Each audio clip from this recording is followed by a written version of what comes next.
tema de hoje são as canções de protesto, as canções políticas dos Beatles. E para não perder tempo, Bruna é uma estudiosa aqui, ela quer muito, ela confessou para mim hoje de tarde, falar sobre I Will Need Is Love e Baby Wanna Rich Man.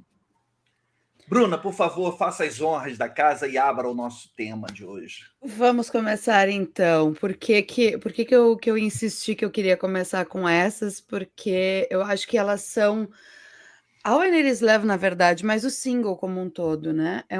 Elas cristalizam e materializam em disco um momento de virada na construção da imagem dos Beatles, né?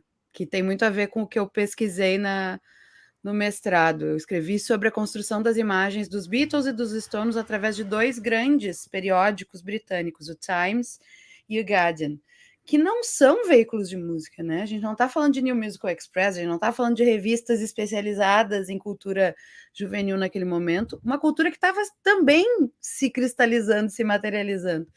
Então, a visão desses veículos ela era muito dura e muito fria e muito distante das bandas. E até esse momento, em 1967, a gente tem uma construção de imagens desses dois veículos de que os Beatles vão passar, tipo, oi, Drake. Agora vou usar o Drake para tudo aqui. Que os Beatles iam passar e que os Stones também, que eles não tinham nenhum valor artístico e estético. E em 67 a gente começa a ter essa virada de chave que deixa de ser um respeito ou uma idolatria de nicho, público jovem, publicações de música, e onde esses veículos começam a enxergar as duas bandas com outro olhar. Em primeiro lugar, por conta de Our World, que é essa transmissão via satélite que provocou os Beatles a comporem All We Need Is Love, e o caso da prisão dos Stones, que a gente não vai falar sobre isso hoje, a gente pode falar sobre isso outro dia, que ocorre também no mesmo ano e que gera muita polêmica e que também coloca eles num outro lugar pela visão desses veículos. Para quem não sabe, então, a Our World foi essa transmissão que aconteceu em junho de 67, onde mais de 24 países acompanharam a transmissão de 14 países via satélites, isso comandado especificamente pela BBC, e cada país tinha que apresentar um número, tinha que fazer uma performance, tinha que mostrar alguma coisa muito importante e simbólica da sua cultura. E os Beatles foram convidados a serem a atração dessa performance. Então estamos lá no estúdio com a banda e com a orquestra da BBC, a BBC e a orquestra e a música erudita e a grande arte a serviço de um grupo pop. E que mensagem seria essa, né? O que eles iam escrever? Então, assim, quando eles foram provocados, a primeira coisa que eles pensaram é que tinha que ser uma mensagem fácil, simples, que qualquer pessoa pudesse entender, e, obviamente, que fosse algo que representasse esta geração, este público, esses jovens. E nada melhor do que falar sobre amor, que eles sempre souberam falar muito bem. E de amor e, consequentemente, de paz. Então, a When It Is Love foi composta exatamente para essa performance. A gente teve entre 400 e 700 milhões de espectadores, a gente não tem esse número certinho, assim, fechado. Essas duas músicas foram lançadas em single, depois, logo em seguida, em julho, no dia 7 de julho, e no lado B a gente tem Baby You're a Rich Man, que foi escrita pelo Lennon depois de uma experiência muito interessante chamada 14th Technicolor Dream, que foi um evento de psicodelia que aconteceu em Londres para angariar fundos para a International Times, que era uma revista de arte independente, que inclusive o Paul financiava também, e que era do Barry Miles e de outras pessoas da cena, de arte e de cultura independente naquele momento em Londres. E foi um evento que mobilizou muita gente, tinha shows de música e projeções de show de luzes, essas coisas. Desculpa que meu telefone começou a vibrar aqui no Alexandra Palace. E É uma combinação de 2 canções do Paul e do John. Tava faltando lá um pedaço, bem naquele método de colaboração que os 2 faziam muito bem. Tá faltando um pedacinho aqui, vamos botar, e traz aqui uma frase, enfim. E foi composta lá na Cavendish Avenue, também pensando em fechar esse single, então que outra mensagem poderia combinar com All We Need Is Love? E nessa batida do Verão do Amor, desse evento psicodélico incrível, onde foi lindo, tudo incrível, maravilhoso, todo mundo nessa onda das primeiras experiências com ácido, então, né, nessa vibe totalmente fora do que era o padrão do que até então se esperava de um jovem adulto, que era formar família, que era ser sério, que era ter um trabalho das 8 às 5, e que era conquistar bens, e que era seguir o seu caminho como nossos pais, como os pais faziam antes, né? Então, assim, esse jovem adulto naquele momento, ele pode muito mais. Ele pode escolher que caminho ele quer. Ele pode escolher não ser uma pessoa apegada a bens materiais. Baby you're a rich man quer dizer que, assim, a gente é rico mesmo quando a gente não tem dinheiro, quando a gente não tem posses. Riqueza é outra coisa. Pode ser outra coisa. Não precisa ser o poder aquisitivo, a grana, o carro, a casa. Né? A gente não precisa casar, a gente não precisa para transar, a gente não precisa ter um emprego para ser bem sucedido. Ó, Brigitte Bardot fazendo sua participação especial. Bibi. Grande Brigitte. Brigitte sempre querendo dar show. Esse Technicolor Dream, ele aconteceu dia 29 de abril de 67, teve mais de 10 mil pessoas de público, e foi o primeiro evento intitulado que reuniu a Beautiful People de Londres naquele momento, né? Bacana. Ainda não existia o termo swing em London, isso chega logo na sequência, nesse mesmo verão, e é também um momento de chave onde a própria cultura juvenil britânica deixa de se preocupar tanto, não é que completamente, né, mas muda um pouquinho a hierarquia das coisas. O leisure, o prazer, o hedonismo, o escapismo fica em paralelo com a mensagem. A mensagem é tão importante quanto se divertir. A gente está vendo o movimento mod, né, essa subcultura que foi muito importante na cultura britânica, esmaecer para entrar uma onda psicodélica hippie que vem dos Estados Unidos e que não é uma coisa originária britânica, né? Então, assim, esse desdém ao consumismo, à riqueza, à celebridade e a mensagem de paz são, para mim, a cristalização desse posicionamento político muito claro, sem necessariamente ser um protesto dos Beatles. Não, sensacional, sensacional. A Unidislave, só um comentário, teria alguma... A guerra no Vietnã também teria uma influência ali, né, na mensagem e tal, justamente do amor, né, que todo mundo precisa, é amor e tal. O Lennon sempre foi um pacifista, né, então, de certa maneira, ele também traz essa pegada aí. Maravilha, Bruna, adorei a sua contribuição. E Fábio, quiser falar alguma coisa, Romerito, por favor. Romero não tem condições de opinar. Selo Glória Pires.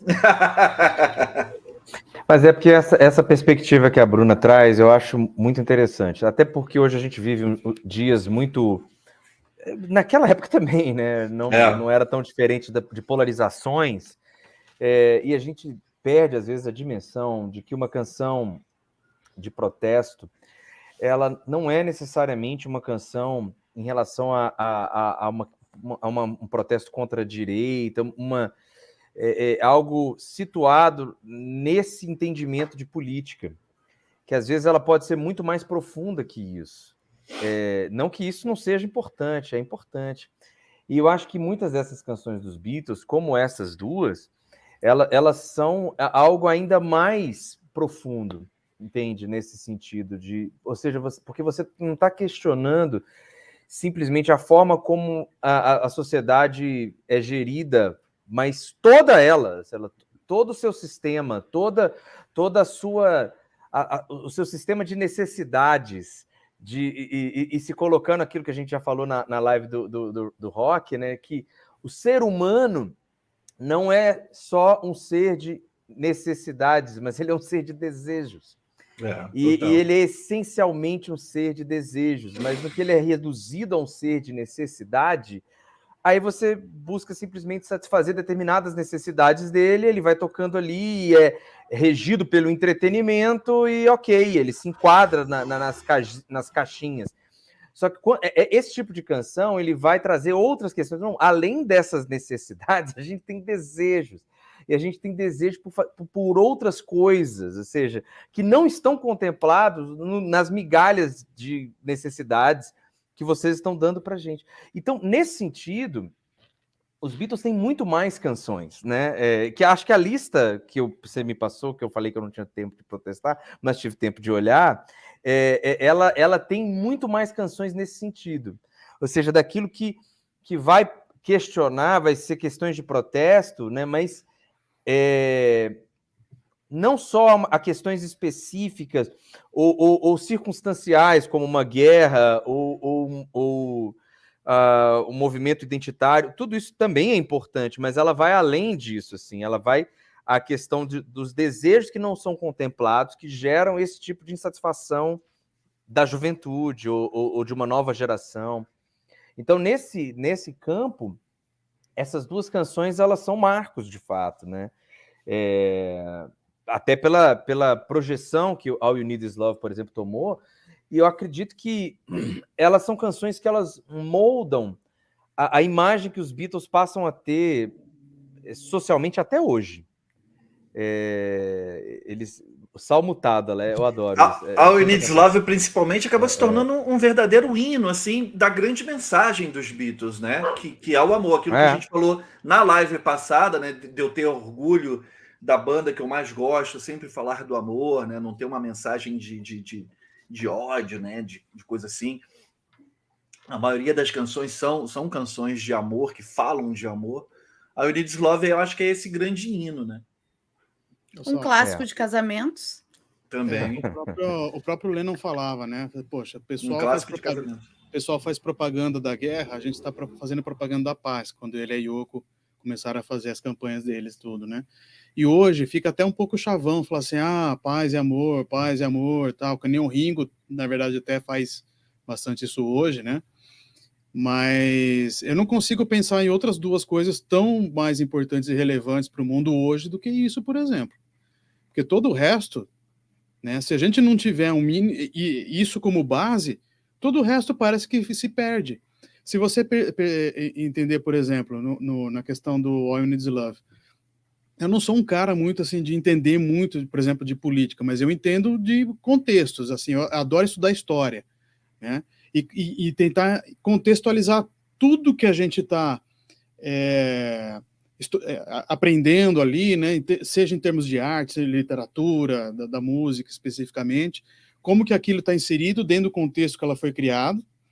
E eu acho que o que é bacana da arte é o quanto ela consegue representar aquilo que está, vamos dizer assim, que nem os Beatles, eles sempre falaram que eles eram porta-vozes, né? Eles não eram pessoas que estavam dando a direção, mas sendo porta-vozes da geração do que estava acontecendo. Mas o que eu acho maravilhoso na parte da arte é quando você consegue colocar para fora tudo aquilo que está acontecendo naquele momento da sociedade, em termos de música, em termos de literatura, de artes, etc. e tal, mas que, passado o tempo e você olhar em retrospectiva, aquela arte ela permanece e ela continua sendo relevante e abrangente, e ela transcende aquela efemeridade daquele momento. Isso os Beatles têm demais. E não apenas no All You Need Is Love, mas eu acho que ela é a música que mais representa isso, assim como no Lennon acabou sendo o Imagine, a princípio Give Us a Chance, mas depois o Imagine, né? Então eu acho muito legal quando a gente consegue ter a arte sendo algo transcendente nesse aspecto. E a música deles, principalmente.